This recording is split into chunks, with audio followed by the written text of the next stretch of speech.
Hello everyone, welcome back to Storytime, or welcome if it's your first story. My name is Josh. So excited to have you all here. I'm always excited to read stories and books. I mixed the two words together just now. Stories and books. Stooks. Today we're going to be reading Mr. Fussy from the Mr. Men Library by Roger Hargreaves. Don't worry, all you little misses out there, we will be getting to the Little Miss story collection as well.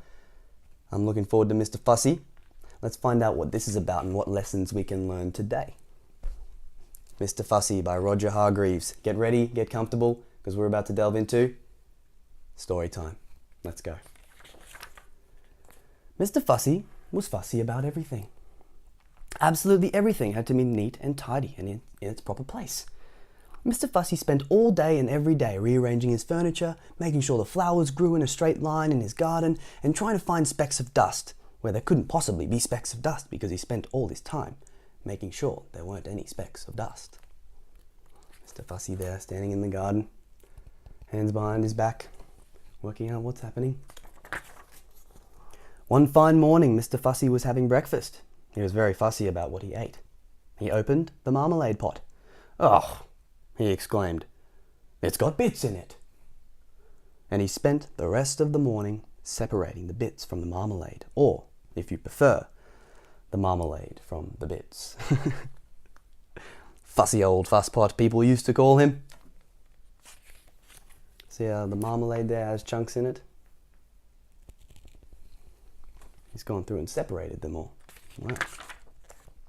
Then Mr. Fussy went out to his garden and spent the rest of the day straightening out all of the blades of grass on his lawn. Fussy old fusspot. Wow, that would take a while, straightening out every blade of grass on the lawn. Look at him there.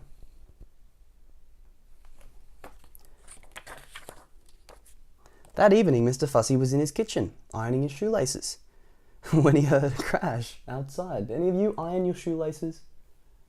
Don't try that. One, it's probably very dangerous, and two, you don't need to iron your shoelaces, you tie them in knots anyway. "What's to do?" he murmured to himself and hurried outside to investigate, obviously hearing that crash outside. That's him in the doorway. "What's happening here?" he thinks. There was a broken garden gate in one hand and an old battered suitcase in the other, and a sheepish grin on his face stood an untidy person. It was Mr. Clumsy. "Whoops," he said, holding up the garden gate. "It came off in my hand." "Who?" spluttered Mr. Fussy, looking in horror at his garden gate. "Are you?" Mr. Clumsy looks a little bit clumsy, one would say. He looks a little bit like Mr. Fussy. He's green with the black hair as well. But Mr. Clumsy is very different to Mr. Fussy, hey? Yeah. "I'm Mr. Clumsy," replied the untidy person, grinning, and he stepped forward to shake Mr. Fussy's hand, but tripped over and fell on the lawn. Uh-oh, that might make the blades of grass not straight anymore. "My grass!" cried Mr. Fussy. "My straight grass! You've bent it!" And he got down on his hands and knees and started straightening the grass. "But who are you?" "Oh no." "Yeah," and he asked over his shoulder, "and why are you here?" "I'm your cousin," replied Mr. Clumsy. "Your long-lost cousin from Australia. I've come to visit." Here we go. From Australia. What do you know? It's the two of them there. So now we know why they look a little bit like. They're cousins. And Mr. Clumsy's from Australia. Isn't that cool? "Aussie, Aussie, Aussie. Oi, oi, oi." "Aren't you pleased to see me?" continued Mr. Clumsy, cheerfully knocking over a flower or two as he got up and picked up his suitcase, knocking over another flower or two or three. Mr. Fussy quite obviously wasn't pleased to see him. "You'd better come in," he muttered. Is Mr. Clumsy entering the house there? "I say," remarked Mr. Clumsy, looking through the front door of Mr. Fussy's house. "I say, what a neat little place you've got here." And he stepped inside and tripped over his shoelaces, often he does, and knocked over a chair, and dropped his suitcase, and fell in an untidy heap on the floor. "Whoops," he said. Mr. Fussy shut his eyes and heaved a sigh, and groaned silently to himself. Like that. Later that evening, after Mr. Fussy had cooked them a meal, and after Mr. Clumsy had helped with the washing up, 2 broken plates, they sat down to talk. Mr. Clumsy with the broken plates. Uh-oh. Mr. Fussy sat, as he always did, in a neat and tidy fashion.